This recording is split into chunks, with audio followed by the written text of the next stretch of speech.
So what would you say to someone who's either watching or listening to someone who is a Christian but doesn't really know much about this evangelism stuff, or doesn't really maybe give it the respect it deserves, or think it's a place for the church to be doing that? Well, we're turning the page on the age of millennials. Millennials are now graduating. The oldest millennial, or the youngest millennials are now around 20 years of age. And so we're welcoming Gen Z, or the iGen, right? So you were born after roughly 1995. You're kind of in that, iGen, Gen Z kind of demographic. And what's really exciting and sad at the same time is that Gen Z takes ideas about faith. They're open to ideas about faith, but they see evangelism not merely as something that's awkward, but they see it as an injustice, right? So that most Gen Z, when you actually talk to them about proselytization, conversion, evangelism, they see it actually as an oppression. And so that's going to be something that is really, really going to be a challenge for the church as we deal with how do we actually evangelize and motivate this generation to evangelize. Also, the idea of 47% of Gen Z are non-white. And so we have the largest generation, and it's only getting larger, and the most ethnically diverse generation in American history.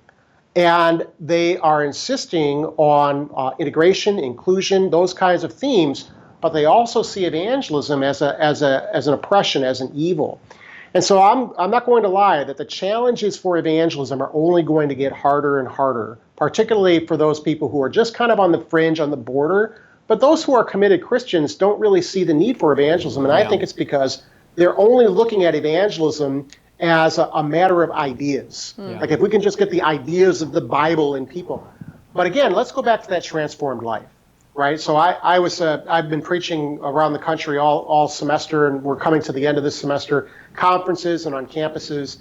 When students see other students give their lives to Christ, and they come out of eating disorders or depression or suicide or giving themselves to all kinds of things, and they see the joy and they see the transformation, there's something irresistible and compelling about seeing a transformed life. Right. And so maybe there's somebody who's watching this and thinking, well, I've never shared my faith.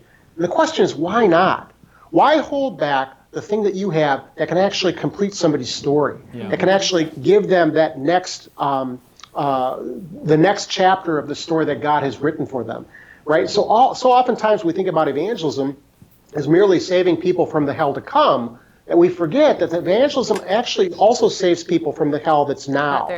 I grew up in the faith, but I was kind of having this season of wandering, per se. And there was a girlfriend of mine, I was on the dance team, and she exuded the love and the joy and the peace of God. And she was that light. So when we say there's a fire and you come on campus and there's just something intoxicating about it, you don't know what it is. But at the same point in time, that light exposes darkness. And so when I was around Jenny, I recognized the light. I knew where the light. Jenny. Hey, Jenny. I knew where the light came from, but it also exposed the darkness in me. And so she planted seeds that she never knew. I mean, she knows now because now we're friends and she lives in LA, which is funny. But back in the day, it was like she had no idea that she was, speaking into my life, because she didn't see the fruit of it in college. But like you said, it's just like we have to be so on fire that light shines no matter what, whether you're preaching the gospel or not. I always say your life should be the gospel. Like if someone never reads the Bible, your life should be the Bible for them.